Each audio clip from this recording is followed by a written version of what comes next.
Google പേ ഉപയോഗിക്കുന്നവരാണ് നമ്മളെല്ലാവരും. ഇങ്ങനെ പണം അയക്കുമ്പോൾ ആള് മാറി പണം അയച്ചു പോയാൽ എന്താണ് ചെയ്യേണ്ടതെന്ന് അറിയാമോ?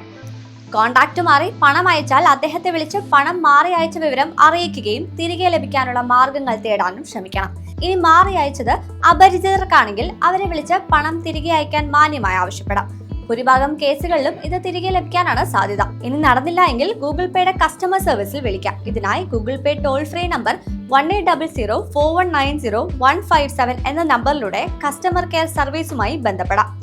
ഈ നമ്പറിൽ വിളിച്ചാൽ തുടർ നടപടികൾ ഗൂഗിളിന്റെ ഭാഗത്തു നിന്നും ഉണ്ടാവും. പരാതി രജിസ്റ്റർ ചെയ്യുന്നതിന് മുൻപ് നിങ്ങളുടെ കയ്യിൽ പണമിടപാട് നടത്തിയതിന്റെ വിവരങ്ങൾ ഉണ്ടാവണം. രണ്ടാമതായി ഇടപാട് നടത്തിയ തീയതിയും സമയവും വേണം. പിന്നെ വേണ്ടത് ഇടപാട് തുക എത്രയാണെന്നുള്ളതാണ്. നാലാമത് വേണ്ടത് പണം സ്വീകരിച്ച ആളുടെ UPI ID. ഈ വിവരങ്ങളെല്ലാം ഗൂഗിൾ പേയുടെ കസ്റ്റമർ സർവീസിന് നൽകിയാൽ പരാതി രജിസ്റ്റർ ചെയ്യാം.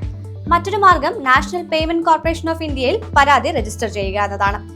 npcl.org.in സന്ദർശിച്ച ശേഷം വാട്ട് വി ഡു എന്ന ലിങ്ക് ക്ലിക്ക് ചെയ്ത് UPI തിരഞ്ഞെടുക്കാം. UPI ഇടപാട് ID, അയച്ചയാളുടെയും സ്വീകരിക്കുന്നയാളുടെയും ബാങ്ക് പേരുകൾ, ട്രാൻസ്ഫർ ചെയ്ത തുക തുടങ്ങിയ വിശദാംശങ്ങൾ പൂരിപ്പിച്ചാൽ പരാതി രജിസ്റ്റർ ചെയ്യാം.